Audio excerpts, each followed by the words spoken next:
Dear aspirants, welcome to KICS Super Silver Current Affairs Model Questions for UPSC and other competitive examinations. First question.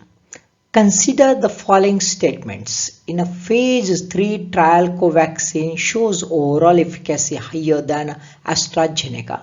Second, AstraZeneca is the most widely administered vaccine in India. Third, Covaxin is a 2-dose vaccine. और fourth, Covaxin is less than 50% efficacy against the Delta variant. Which of the above statements are correct? ऐसा question है. What is the answer? Answer is a C. C means एक correct है भाई, दूसरा है और तीसरा है, मतलब चौथा wrong है. That means Covaxin is not having a less than 50% efficacy. तो कितना है? तो एक अराउंड 65% इसकी efficacy है.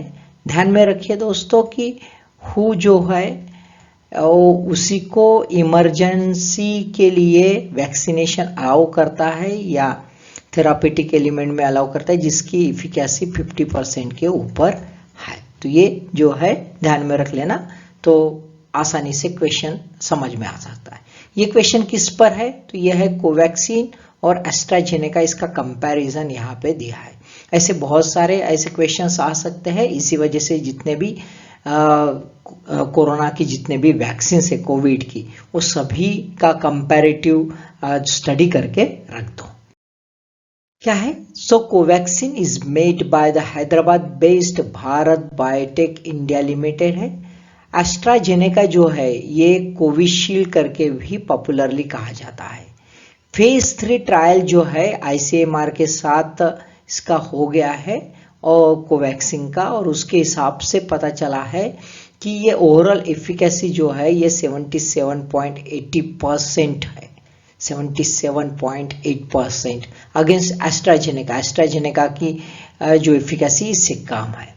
दूसरा है सीवियर डिसीज जो है उससे भी ये काफ़ी इफेक्टिव है, 93.4% है. असिम्टोमेटिक कोविड से इसका प्रोटेक्टिव जो कवरेज है वो 63% है.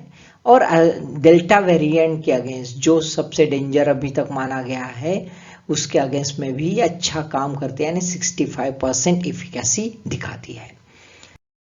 Second question. Which of the following aviation company manufactured Rafale aircraft. Rafale aircraft अभी काफी न्यूज में है, क्राइसिस में है. तो ये एकदम से सिंपल सा क्वेश्चन है कि कौन सी एविएशन कंपनी ने बनाया है ना. डसॉल्ट एविएशन बनाया, बोइंग, एम्ब्रेयर एविएशन या गिब्स एरो, किसने बनाया है? एकदम से सिंपल सा क्वेश्चन है दोस्तों. हम सिंपल क्वेश्चन की तरफ अक्सर निग्लेक्ट करते हैं, इसी वजह से ये क्वेश्चन आपको बताया है. Answer is A, Dassault aviation है ना. ये जो है डसॉल्ट एविएशन फ्रेंच एमएनसी है और दोनों मैन्युफैक्चर करती है, कमर्शियल एयरक्राफ्ट भी करती है और डिफेंस एयरक्राफ्ट भी करती है.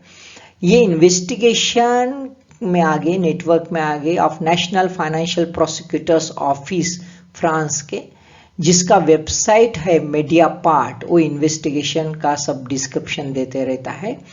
इंडिया में इसका टाइप जो है वो इंडियन कंपनी है Dassault Reliance aerospace limited, DRAL, Mihan Nagpur में स्थित है. ये डीलर है राफेल का. Okay. Third question. The project, which project 523 project of China deals with, किससे लेना देना है? Trans Himalayan road network, research to maintain malaria, possible bioweapons for future war, exploring Pacific Ocean for multi mineral nodules. China ये सभी area में कहीं ना कहीं दिखता है, तो इसी वजह से इस टाइप का क्वेश्चन बन सकता है. Answer is research to contain malaria. दोस्तों रिसेंटली चाइना जो है वो मलेरिया फ्री होने डिक्लेयर कर दिया है, उस कॉन्टेक्स्ट में ये न्यूज में था. जो था ये लॉन्च किया गया प्रोजेक्ट 1967 में. अराउंड 500 साइंटिस्ट थे, 60 इंस्टीट्यूशंस के करीब काम किए और एकदम से बेहतरीन काम करने के बाद एक वंडर कंपाउंड मेसिनिन जो है वो ढूंढ के लाया, जो बहुत ही ज्यादा कारगर हो गया है। ये देखो, इट्स अ फार्मूला ऑफ आर्टेमिनिसिन, है ना। तो अभी फिलहाल में तो चाइना जो है ये मलेरिया फ्री कंट्री डिक्लेयर कर दिया है, 2021 में ये डिक्लेयर कर दिया है। इसके पहले अल साल्वाडोर को भी डिक्लेयर कर दिया गया था। Fourth question, which of the following is not a member of organisation of petroleum exporting countries OPEC. अभी ओपेक प्लस काफी माहौल में है, तो ऐसा क्वेश्चन आ सकता है सिंपल, मतलब डायरेक्ट क्वेश्चन ना आते हुए थोड़ा सा अलग टाइप का। तो क्या है, ओमान है, नाइजीरिया है, सऊदी अरेबिया या इक्वेटोरियल गिनिया है। Answer is A, Oman is not a member of OPEC. तो ओमान कौन है, तो Oman is a member of OPEC plus. OPEC plus countries include Azerbaijan, Bahrain, Brunei, Kazakhstan, Malaysia, Mexico, Oman, Russia, South Sudan. ध्यान में रखिए, हाँ, OPEC plus है ये, है ना, कंट्रीज, है ना। आप ये जो कंट्रीज है ये ओपेक के मेंबर्स नहीं, but they are exporting oil. OPEC जो बना था 1960 में by Iran, Iraq, Kuwait, Saudi Arabia और वेनेजुएला। फिलहाल इसके जो मेंबर्स है 14 मेंबर्स है, 14 मेंबर्स है। Iran, Iraq, Kuwait, United Arab Emirate, Saudi Arabia, Algeria, Libya, Nigeria, Gabon, Equatorial Guinea, Republic of Congo, Angola, Ecuador और वेनेजुएला। इतने 14 कंट्रीज है। ये बेसिक डाटा है दोस्तों, जानबूझ के दिया है, थोड़ा ध्यान में रख लेना क्योंकि गूगल क्वेश्चंस आते हैं। Fifth question, USA lifted it's troops from Bagram airbase of Afghanistan on 2 जुलाई 2021। काफी न्यूज में है Bagram airbase. Bagram is located in the province of, अब बगराम हम बहुत सारा सुन लेते हैं, लेकिन हम ये ध्यान में नहीं देखते कि एग्जैक्ट इसका लोकेशन क्या है, क्योंकि जियो स्ट्रेटेजिकली जो है बगराम एयरबेस इंपॉर्टेंट था। तो इस कॉन्टेक्स्ट में क्वेश्चन कौन से प्रोविंस में है, बदकशान है, बामियान, परवान और लौगार। आंसर इज परवान, परवान में है। देखते हैं दोस्तों परवान कहाँ पे है प्रोविंस। देखो परवान ये जो है सी ये देखो बगराम जो है, Bagram is just about the Kabul, है ना, around 60 kilometre north of the Kabul. ये जो है परवान, ये देखिए परवान काबुल प्रोविंस के ऊपर, ये ध्यान में आया आपको परवान। अब परवान जो है, परवान के ईस्ट में एक प्रोविंस है कॉल्ड एज अ कापिसा। तो बगराम का जो एंशियंट नेम है, बगराम का एंशियंट नेम ये कापिसा था, ठीक है। टोटल अफगानिस्तान के प्रोविंसेस कितने हैं, टोटल 34 प्रोविंसेस है। Sixth question, consider following statement with regard to BharatNet, a flagship scheme of Government of India. First started as a National Optical Fiber Network project in 2011. अब ऐसे 2011 वगैरह आगे समझ लेना कि कुछ तो भी लोचा है भाई इधर में। Aim to provide a free high-speed digital connectivity to areas, rural areas, provide B2B service, business to business service in a non-discriminatory manner, यानी एक इक्वल प्लेटफॉर्म मिल सकता है ऐसा वाला है। Project is implemented under a public private partnership model. इसमें तो 4 statement है, कौन सा करेक्ट स्टेटमेंट है वो हमें देखना है। सो answer is D, answer D है, यानी 1, 3 और 4 आंसर है। इसका मतलब एम जो है provide a free high speed, यानी एक तो फ्री ये नहीं होगा या हाई स्पीड नहीं होगा, ऐसा कुछ तो भी है। सो आंसर क्या है, answer is started national optical fibre network 2011 में हुआ, लेकिन ये फ्री नहीं मिलता भाई। चलो देख लेते एग्जैक्ट क्या है। So it provide high speed, यानी हाई स्पीड तो है भाई, internet services at affordable cost, free में नहीं मिल रहा है लेकिन सस्ते दामों में मिल रहा है। What is the aim to connect all gram panchayat and subsequently villages to high speed optical network. क्या है, ए विजन है, vision of digital India programme, उसको अटेंड करना है। है ना, to transform India into digitally empowered society and knowledge economy. इसके लिए ये कोशिश कर रहे हैं। नोडल एजेंसी जो है, ये नोडल एजेंसी है BBNL, Bharat broadband network limited. 2 phase में ये स्कीम चलती है। ग्राम पंचायत जो है इसको सर्विस रेडी करके देना है, मेन ग्रिड को कनेक्ट कर देना है इंटरनेट के ब्लॉक लेवल पर, यानी ब्लॉक हेडक्वार्टर पर। और इंटरनेट कनेक्टिविटी जो ग्राम पंचायत की है वो ओपन होंगी तभी if there is and users connected with the internet grid. यानी ग्राम पंचायत है, ग्राम पंचायत को कनेक्ट करके देना है ब्लॉक को, और अल्टीमेट यूजर जो है एंड यूजर वो जब ग्रिड को कनेक्ट होगा तब फाइनल इसका हो जाएगा। ये 2 फेज्ड हो गया। एम क्या है, 2.5 लाख ग्राम पंचायत जो है उसको कनेक्ट करना है बाय 2019। अब टारगेट भाई मिस हो रहा है बार बार। ये जो कंपनी है भारत ब्रॉडबैंड नेटवर्क लिमिटेड है, फेल हो गई अपना टारगेट अचीव करने के लिए। इसी वजह से अभी इन्होंने सोचा है पब्लिक प्राइवेट पार्टनरशिप ये जो है मॉडल यूज कर लेने का। ये एस्टिमेटेड कॉस्ट है इसकी PPP की ₹29,432 करोड़, और गवर्नमेंट इसके लिए जो है वायबिलिटी गैप फंडिंग रेज करने वाला है ₹19,041 करोड़ का। ओके, ये 41 करोड़ का इतना रेज करने वाला है। Okay, 7th question, with regard to the section 194Q of Income Tax Act, consider the following statement. 1.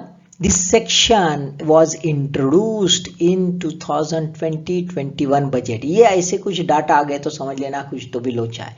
इसलिए दोस्तों यूपीएससी प्रिपेयर करते वक्त एकदम प्रॉपरली डाटा ध्यान में रखना। Okay, enforced from the 1st July 2021, applied to business with turnover above ₹10 crore, and 4th one, it deals with the tax credit to the business। 4 statements हमें दिए हैं, which of the above is or are correct? Answer is C, answer is a C, 2 and 3, 2 and 3 are correct। मतलब ये कोई 2020-21 के budget में introduce नहीं हुआ है और ये टैक्स क्रेडिट से लेना देना इसका कोई नहीं है। क्या एग्जैक्टली है देख लेते हैं। ये जो है सर्कुलर निकाला था जिस सेक्शन को क्लैरिफाई करने के लिए central board of direct tax ने 30 जून 2021 को। ये बजट जो था 21-22 के बजट में इसको इंट्रोड्यूस कर दिया गया है। अभी प्रॉब्लम ये था कि जो भी परचेसिंग वगैरह रहती थी एक्सचेंज के थ्रू या क्लियरिंग कॉरपोरेशन के थ्रू, उसका इशू था कि भाई कैसे कॉन्ट्रैक्ट पर टैक्स लगाना चाहिए या नहीं लगाना चाहिए।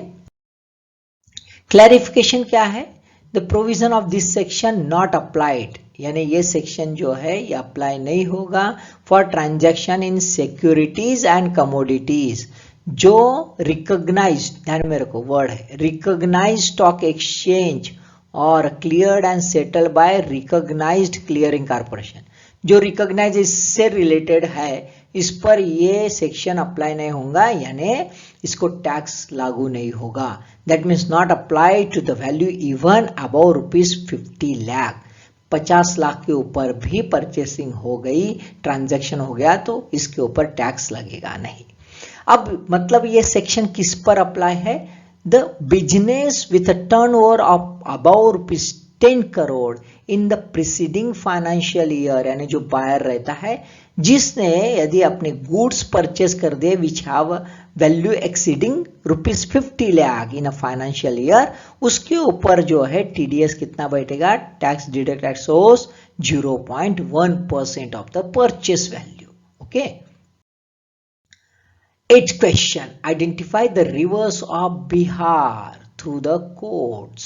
अब नीचे कोड दिए गए हैं उस हिसाब से देख लेना है भाई।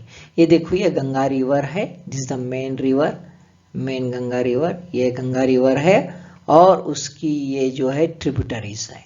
तो ये सभी ट्रिब्यूटरीज दिए गए हैं, उसका पेयर हमें लगाना है ना। कौन सा आंसर है, सो आंसर इज ए, है ना। गंडक, ए यानी गंडक, बी यानी बागमती, सी यानी कमला, डी यानी कोसी। ठीक है, ध्यान में रखो। ये देखो ये यहाँ पे रखा है, ये एक रिवर छूट गई है है ना, ये बी है, ये सी है, ये डी है, ये बिहार का मैप है, ठीक है। अब हम देख लेते हैं एक्चुअल क्या है ना, ये रिसेंटली क्यों न्यूज में आया। तो फर्स्ट वीक ऑफ जुलाई यहाँ पे हेवी रेन आ गया था कैचमेंट एरिया में जो नेपाल से आती है, और नॉर्थ बिहार में इसका फ्लड हो गया था, फ्लडिंग हो गया था, फ्लडिंग सिचुएशन। ये 2-4 जो है पॉपुलर है, अक्सर पॉपुलर है, ये वाले रिवर्स जो है हर साल यहाँ पे बाढ़ आती है, बराबर है। तो इसी वजह से कोसी को भी सॉरो ऑफ जो है बिहार कहा जाता है। अब देखो यहाँ पे थोड़ा मैप ध्यान में रखो दोस्तों, क्योंकि इन जनरल हमें ऐसा क्वेश्चंस आते हैं राइट साइड या लेफ्ट साइड, मतलब मैप नहीं देंगे लेकिन पूछेंगे कि गंगा के राइट साइड में कौन सी रिवर्स है या लेफ्ट साइड में कौन सी, या फिर इनका सीक्वेंस लगाएंगे। आप नॉर्थ से लेके साउथ तक जाओ या ईस्ट से लेके वेस्ट तक जाओ या वेस्ट से लेके ईस्ट तक जाओ, तो इसी वजह से ये थोड़ा सा एक्सरसाइज करना जरूरी है मैप का। यहाँ पे देखो गंगा रिवर जो है ये मेन रिवर है, इसके बाद इसकी पहली ट्रिब्यूटरी घाघरा है, बाद में गंडक है, बाद में भूरी गंडक है, बागमती है, कमला है, कोसी है और महानंदा है। ये सीक्वेंस ध्यान में रखो थोड़ा सा। नीचे में यदि देखो तो आप सोन रिवर है, पुनपुन है, फाल्गु है, क्योल है, अजय है ना, ये रिवर्स भी ये सीक्वेंस से थोड़ा सा ध्यान में रख लेना। 9th question. According to the National Family Health Survey for 2015-16, which of the following statements shown a correct position of India with regard to prevalence of a child marriage?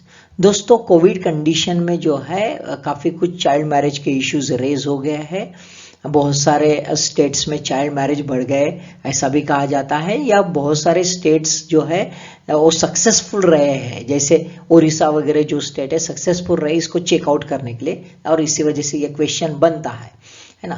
First, India is a home of a largest number of child brides of the world. दूसरा, overall prevalence of child marriages decrease since last 10 years across the state, यानी सभी states में। Highest number of child marriages reported in the scheduled caste followed by the scheduled tribes। तो देख लेते तीनों facts में से कौन सा फैक्ट करेक्ट है। आंसर इज ए, यानी सिर्फ 1 ओनली इज करेक्ट, यानी ओवरऑल प्रिवेलेंस जो है decrease since last 10 years across the state, ये नहीं है। और दूसरा है highest number of child marriage reported in the scheduled caste, scheduled caste में नहीं है, ये आंसर है। हम देख लेते हैं फैक्ट्स इसके related. India is home of largest number of child brides. दुनिया में सबसे ज्यादा चाइल्ड मैरिज हमारे यहाँ पे होते हैं। दुनिया के 4 गर्ल में से एक गर्ल जो है ये married by the age of 18 years in India 27% marriage होते हैं, accounting for at least 1.5 million girls each year. हर साल 1.5 million यानी इतनी ज्यादा 15 लाख लड़कियां जो है यहाँ चाइल्ड मैरिज की शिकार होती है। Overall decrease in prevalence of a child marriages, decrease तो हुआ है एक्सेप्ट 2 स्टेट्स, मणिपुर और हिमाचल में डिक्रीज नहीं हुआ है, थोड़ा बहुत बढ़ गया है, और इसी वजह से सभी स्टेट्स को एट पार नहीं पकड़ सकते। और हाईएस्ट प्रिवेलेंस जो है वो शेड्यूल्ड ट्राइब्स में है 15%, उसके बाद शेड्यूल्ड कास्ट में, ओबीसी में और अदर कास्ट में। इस ढंग से ये है दोस्तों, ठीक है। 10th क्वेश्चन, निपुण Bharat mission deals with NIPUN, निपुण Bharat mission deals with skill development of rural youth, nuclear energy enrichment project, upgradation of urban local bodies infrastructure, universal acquisition of foundational literacy and numeracy among the children. So answer is D, universal acquisition of foundational literacy and numeracy among the children। अभी तो Covid condition में पूरे बुरे हालत हो गई है बच्चों की, क्या पढ़े ना क्या नहीं ना क्या समझ, कुछ भी समझ में नहीं आ रहा है ना। सो देखते हैं निपुण भारत क्या कहता है। तो सो निपुण long form, national initiative for proficiency in reading with understanding numeracy. तो ये लॉन्ग फॉर्म है, उसके कॉन्टेक्स्ट में हमें समझ में आता है कि निपुण का एम क्या है। निपुण का एम सिंपल सा है कि क्लास 3 तक बच्चा पहुंच गया, ग्रेड 3 तक, तो 5 साल के अंदर, उसके पढ़ाई के 5 साल के अंदर उसको लिखना जो है लिटरेसी, फ्लुएंटली लिखना पढ़ना आना चाहिए, और साथ में मैथ्स बेसिक जो है प्लस माइनस वो जमना चाहिए भाई। इतने एक्सपेक्टेशंस है। अभी देखो 5th स्टैंडर्ड में जाता है बच्चा, 6th स्टैंडर्ड में जाता है, 10th में जाता है भाई, फिर भी लिखना नहीं आता ढंग का। तो दिस इसेंशियल है ना, इसलिए निपुण आया है। सो ये नेशनल एजुकेशन पॉलिसी जो है इसने डेडलाइन दे दी है 2025 तक ये एम अचीव होना चाहिए, है ना, कुछ ज़्यादा दूर नहीं है। अभी गवर्नमेंट ने कहा है कि भाई कोविड में तो बुरे हाल हो गए बच्चों के, इसलिए इसको पोस्टपोन किया जाता है 2026-27 तक। ये 5 टायर स्कीम है जो शुरुआत होती है नेशनल लेवल, बाद में स्टेट, बाद में डिस्ट्रिक्ट, बाद में ब्लॉक और स्कूल लेवल तक। 5 टायर स्कीम है। क्वेश्चन इस टाइप से भी रह सकता है, इसलिए ध्यान में रखो।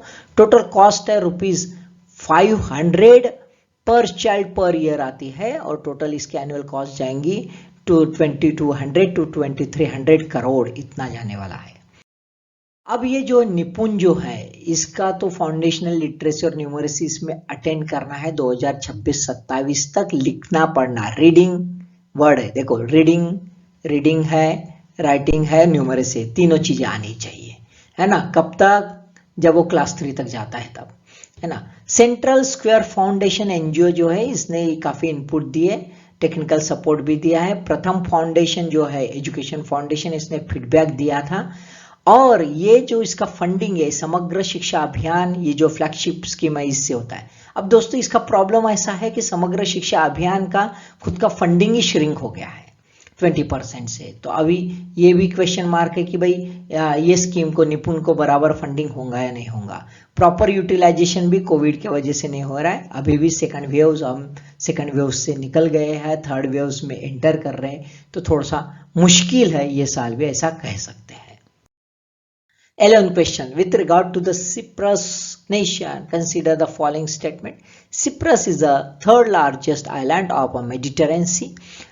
Troodos is the highest mountain range of a country.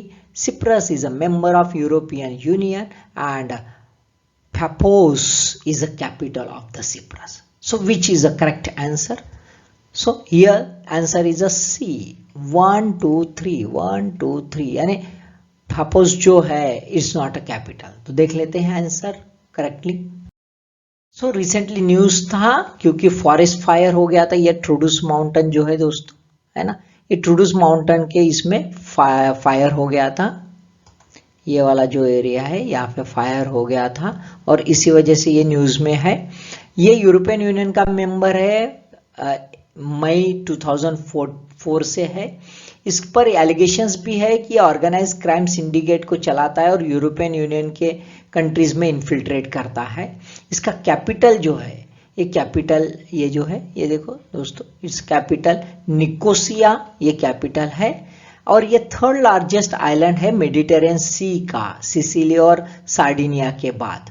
और इसका जो है पाफोस जो है, ये देखो ये पाफोस है, it is one district. Okay.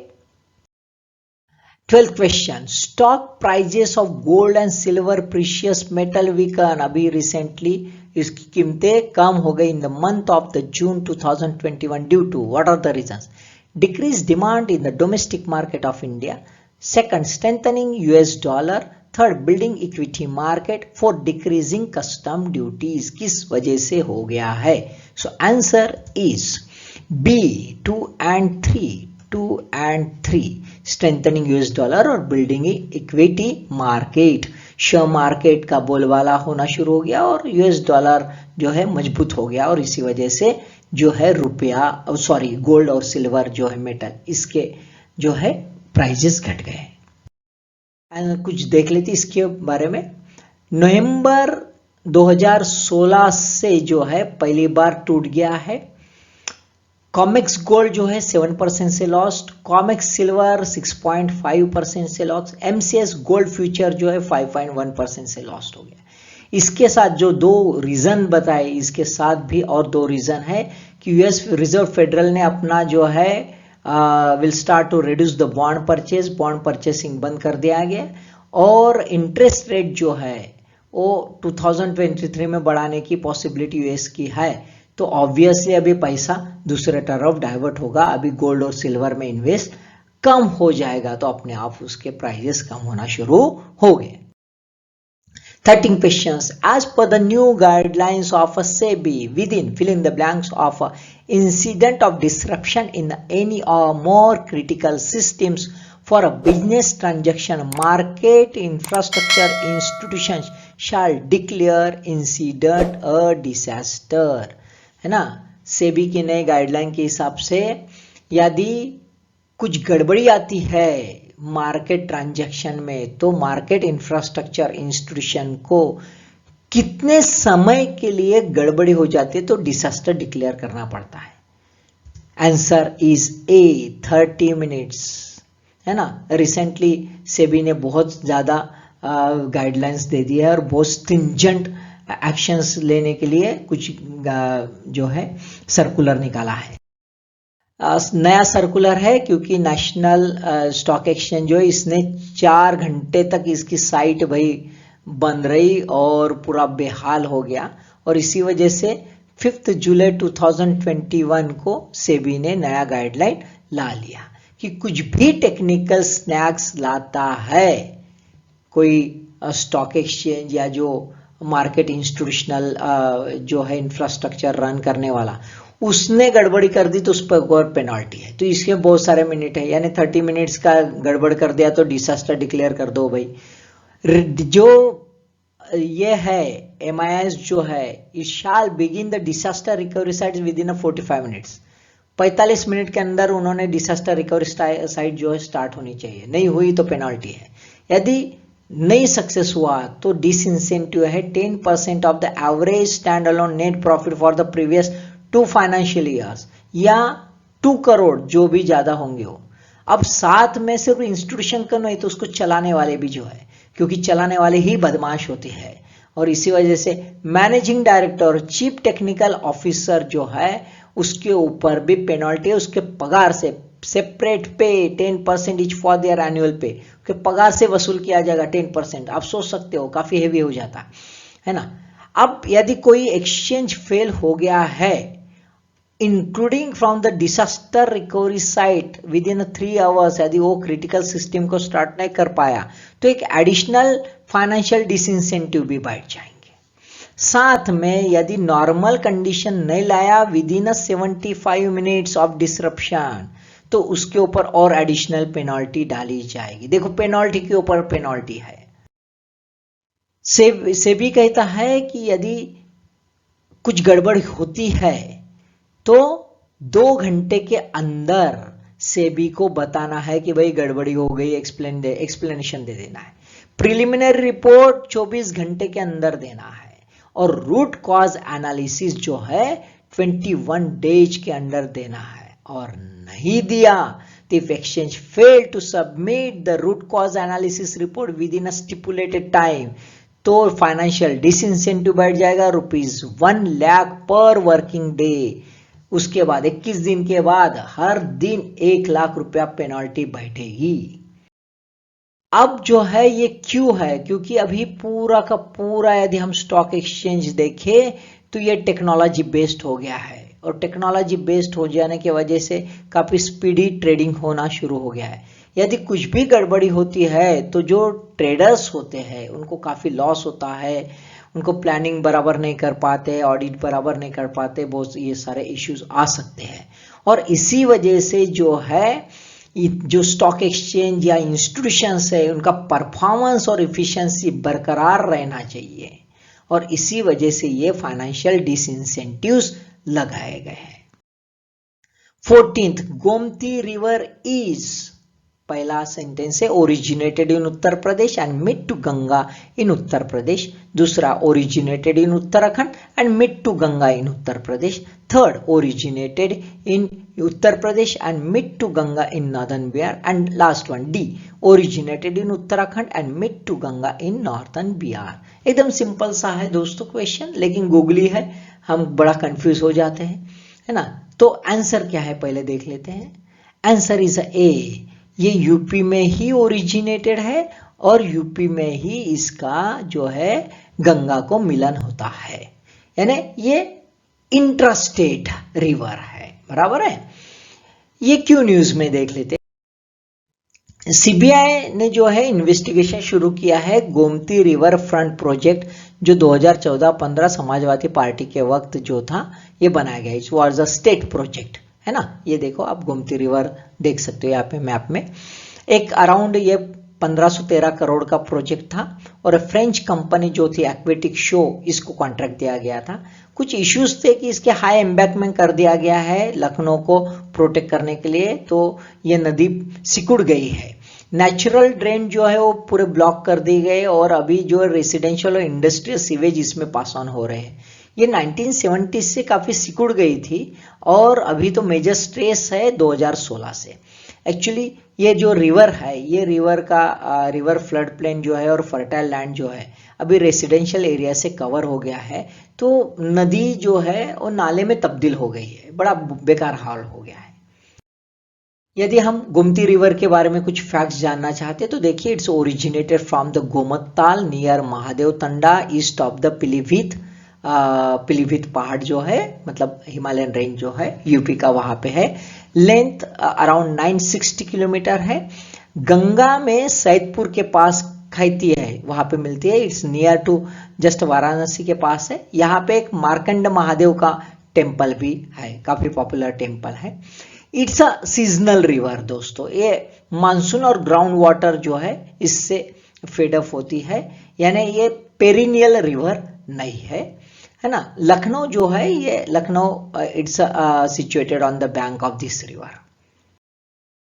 15th question, this country has been constantly facing the problem of mass abductions targeting school children by the criminal gangs। कौन सी कंट्री है ये डिस्क्रिप्शन का? अफगानिस्तान, इथियोपिया, नाइजीरिया और तजाकिस्तान। हम ये news में देखते हैं ये सभी कंट्रीज, तो ये एग्जैक्ट किस कंट्री से रिलेटेड न्यूज है? Answer is a C, Nigeria. Nigeria में जो है बच्चों को किडनैप करने का सिलसिला बना है।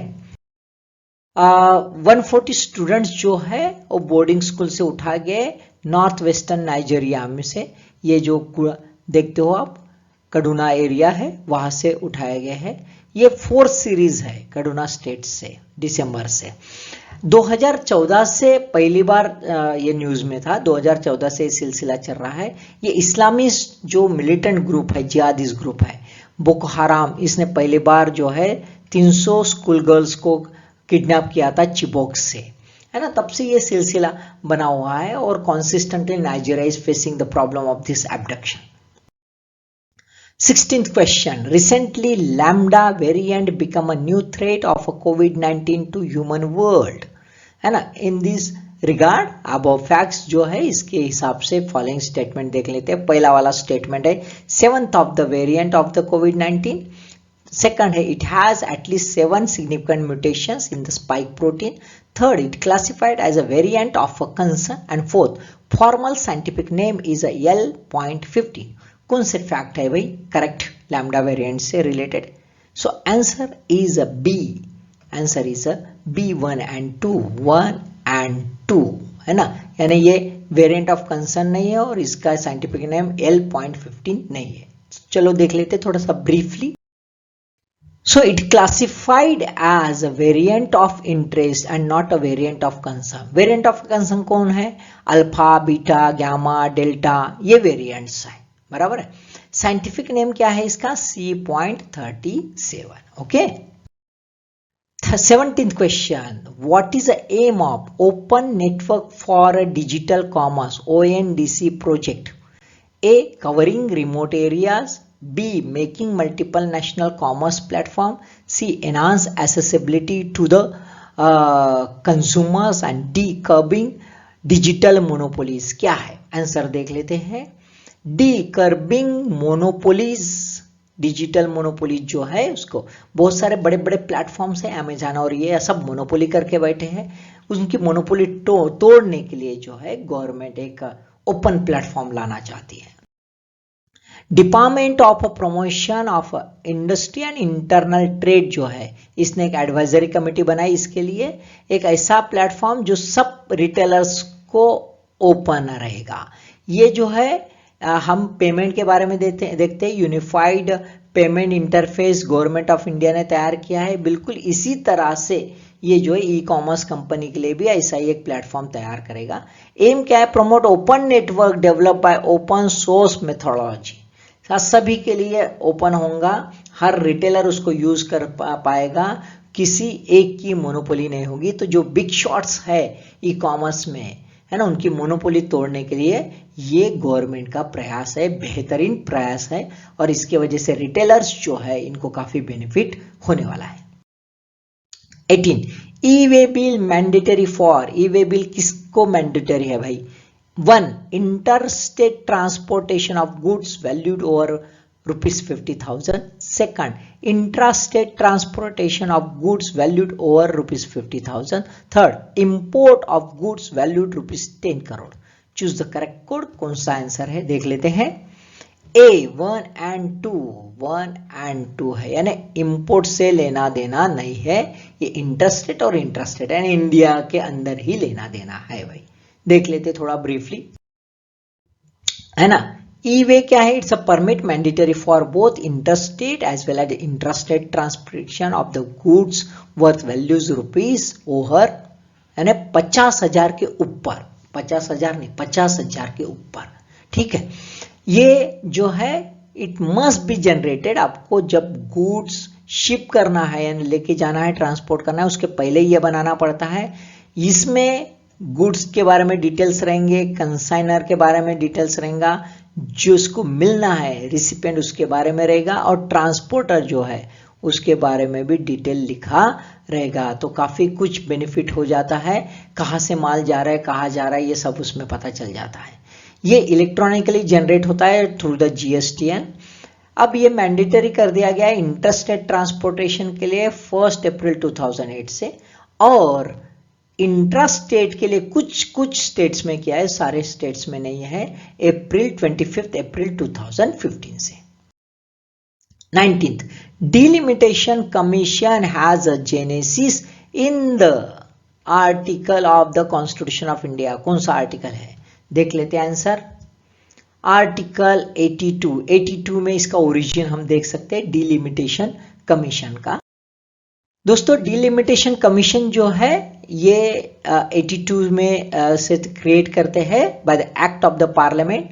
कॉन्स्टिट्यूशन में इसकी तरतूद नहीं है, parliament have a power to create it. 82 है ना आर्टिकल जो है 82, इसमें क्या दिया है, readjustment of allocation of seats of Lok Sabha, Lok Sabha की जो सीट्स है उसका रीएडजस्ट करना है, और division of each state into the territorial constituency after each census. Her census के बाद, जो सेंसस हो जाता है उसके बाद ये पार्लियामेंट को अधिकार दे दिए गए हैं। 84th अमेंडमेंट जो हुआ है उस हिसाब से सेंसस जो है उसका एलोकेशन ऑफ सीट जो है 1971 के सेंसस में सीज कर दिया गया है। Census for division of each state, यदि हर स्टेट का है इनटू द टेरिटोरियल कॉन्स्टिट्यूएंसी, तो ये 2001 का सेंसस लागू होता है। और सीट जो है लोकसभा की सीट्स के एलोकेशन के लिए कौन सा सेंसस लागू होता है, 1971 का, ध्यान में रखो। अब ये दोनों बातें सीज कर दी है टिल द 2026, यानी 2026 में कौन सा सेंसस यूज हो जाएगा, 2021 का। लेकिन साथ में ये भी ध्यान में रखना है पॉपुलेशन कंट्रोल पॉलिसी अप्लाई हुई नहीं हुई, क्योंकि जो स्टेट्स ने पॉपुलेशन पॉलिसी को अप्लाई करके अपना पॉपुलेशन कम रखा, उनका कॉन्स्टिट्यूएंसी पर उनका जो सीट्स है लोकसभा में उनमें कम ना हो। जो स्टेट ने कुछ भी मेहनत नहीं किया और पॉपुलेशन बहुत सारा बढ़ा, उनको बेनिफिट ना हो, ये पूरी कोशिश इसमें की जा रही है। रिकॉन्स्टिट्यूटेड, अभी फिर से ये 6 मार्च 2020 में रिकॉन्स्टिट्यूशन हो गया ये डिलिमिटेशन कमीशन का, with Ranjana Prakash Desai, justice Ranjana Prakash Desai madam है, सुप्रीम कोर्ट के जज जो थे, फॉर्मर जज, वो चेयरमैन है अभी फिलहाल में। 20th question, which of the African country not covered by Nile river basin, Nile river basin में कौन सा कंट्री नहीं आता, Ethiopia, Republic of Sudan, South Sudan या लीबिया।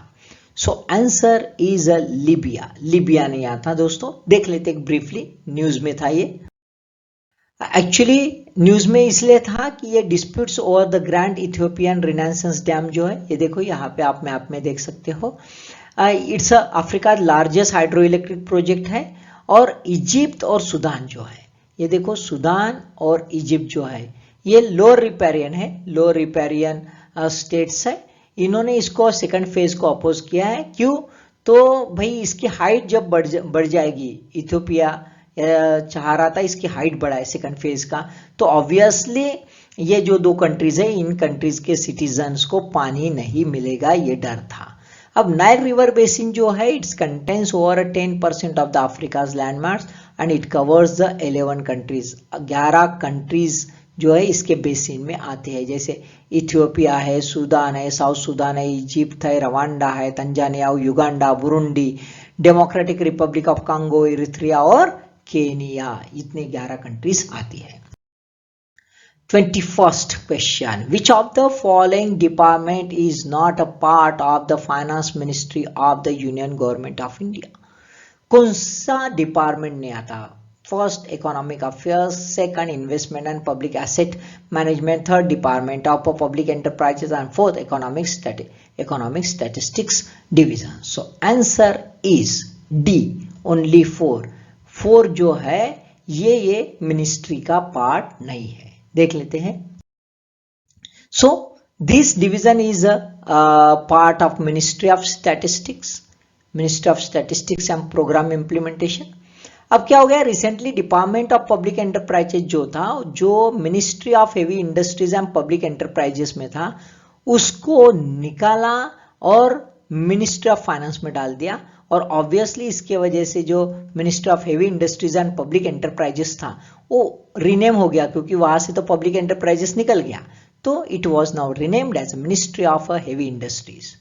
अब ये जो है क्यों किया गया, तो अभी गवर्नमेंट जो है प्राइवेटाइजेशन के रोड मैप बनाना चाहता है और ऑलमोस्ट मैक्सिमम पब्लिक सेक्टर को प्राइवेटाइज या डिसइन्वेस्ट करना चाहता है ना। दस नाउ द टोटल 6 डिपार्टमेंट्स हो गए। अभी फाइनेंस मिनिस्ट्री में टोटल कितने डिपार्टमेंट आ गए? 6। एक economic affairs, second revenue, third expenditure, fourth investment and public asset management, fifth financial services और 6 डिपार्टमेंट ऑफ पब्लिक एंटरप्राइजेस। तो इस टाइप का क्वेश्चन रह सकता है, सिंपल सा, इसलिए ध्यान में रखना। एम क्या है, अभी ये क्यों किया गया है? एम बेटर कंट्रोल ओवर की state owned firms, review their capital expenditure plan, chalk off measure relating to revival as well as closure of the central public enterprises। ये एम है। कितने एम है? 1 2 3 एम्स है। अब फाइनेंस मिनिस्ट्री के अंदर में BPCL, ONGC, IOC, HPCL, power grid, Coal India, ये सभी आ जाएंगे। 22nd question, consider the following facts.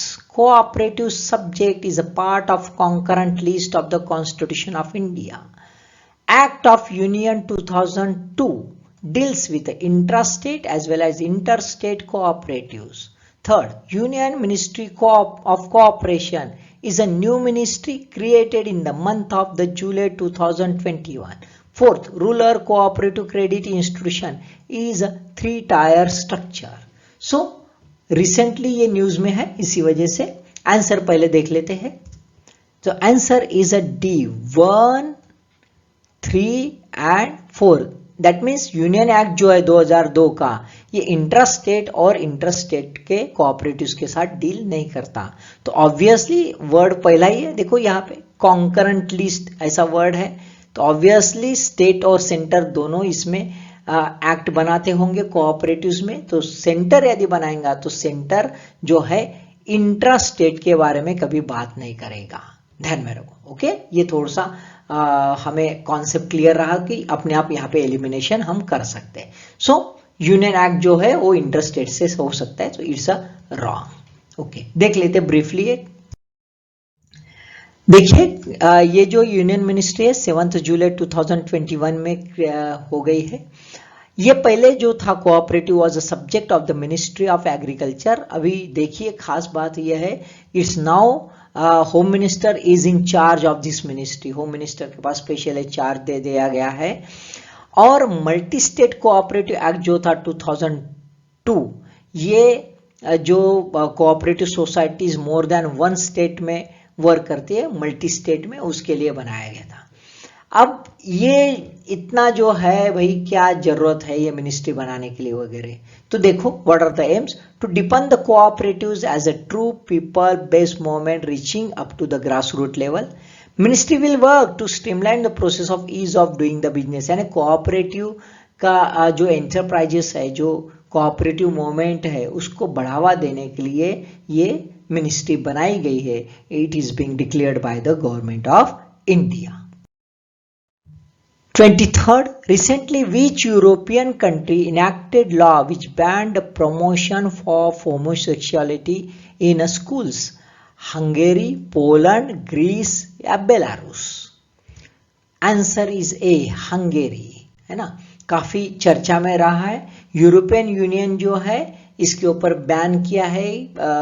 Homosexuality जो है it can be free enough, है ना, कोई बार ना हो, ऐसा यूरोपियन यूनियन का कहना है, लेकिन हंगेरी ने एक कानून बना दिया गया है। अब प्राइम मिनिस्टर विक्टर ऑर्बैन कहते हैं कि भाई यूरोपियन यूनियन कितना भी मगजमारी कर दे, हम तो ये जो है बैन हटाएंगे नहीं, सब we are making the law to ban homosexuality, है ना। यूरोपियन यूनियन की चीफ जो है उर्सुला वॉन डी लियन जो है, इन्होंने कॉन्सिस्टेंटली अपील किया हंगेरी को। The law was passed on the 8 July 2021।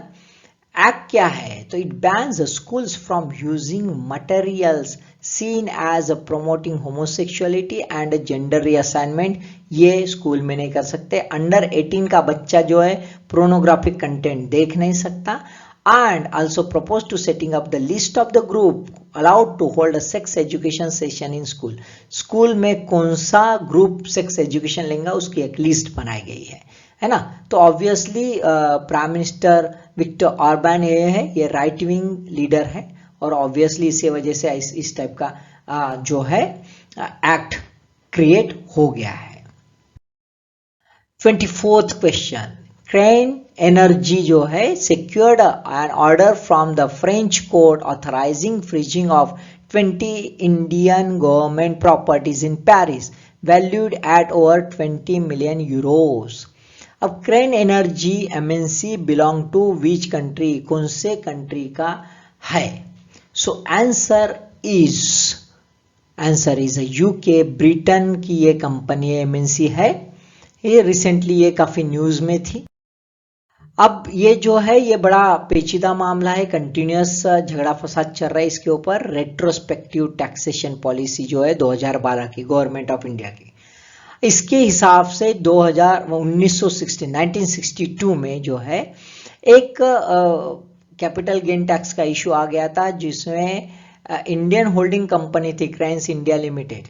तो क्रेन इंडिया लिमिटेड ने अपने 30% शेयर जो थे IPO के थ्रू डाइवेस्ट कर दिए, बदला दिए गए हैं, और वेदांता जो है उसने एक्वायर किए। लेकिन क्रेन्स एनर्जी ने जो है अपने 9.8% शेयर ट्रांसफर नहीं किए थे वेदांता को, और उसका एक कैपिटल गेन का टैक्स का एक इशू है जो 2006 में गवर्नमेंट ऑफ इंडिया ने लगा दिया था क्रेन्स पर, 6000 करोड़ आपको देना पड़ेगा। तो ये मामला अभी चल रहा था, उस कॉन्टेक्स्ट में ये डिसीजन पेरिस कोर्ट ने दे दिया है। Last question, 25th question. High altitude yak across the Himalayan belt ensured recently due to the decreasing its population at alarming rate. In which of the following state have a yak habitat? Yak का habitat कहाँ है? First West Bengal, second Sikkim, third Himachal Pradesh and fourth Uttarakhand. Answer देख लेते दोस्तों। Answer है D, सभी। Waste Bengal, Sikkim, Himachal Pradesh और उत्तराखंड। हम कंफ्यूज हो सकते हैं कि वेस्ट बंगाल वगैरह तो कुछ दिखता नहीं करके, लेकिन उसका ऊपरी एरिया जो है सिक्किम के पहाड़ का, वो एरिया में yak हैबिटेट है। देख लेते हैं इसके बारे में। National research centre on yak NRCY Dirang west Kameng district Arunachal Pradesh में है। इसने नेशनल इंश्योरेंस कंपनी लिमिटेड के साथ एक करार किया है, एक कॉन्ट्रैक्ट किया है। क्यों, क्या रीजन है? तो अभी क्लाइमेट चेंज की वजह से और उनका हैबिटेट श्रिंक होने की वजह से जो है धीरे धीरे जबरदस्त तरीके से इनका पॉपुलेशन कम हो रहा है। तो इसी वजह से याक ओनर जो है उनको एक सिक्योरिटी शील्ड दिया जाए, इसी वजह से ये इंश्योरेंस किया गया है।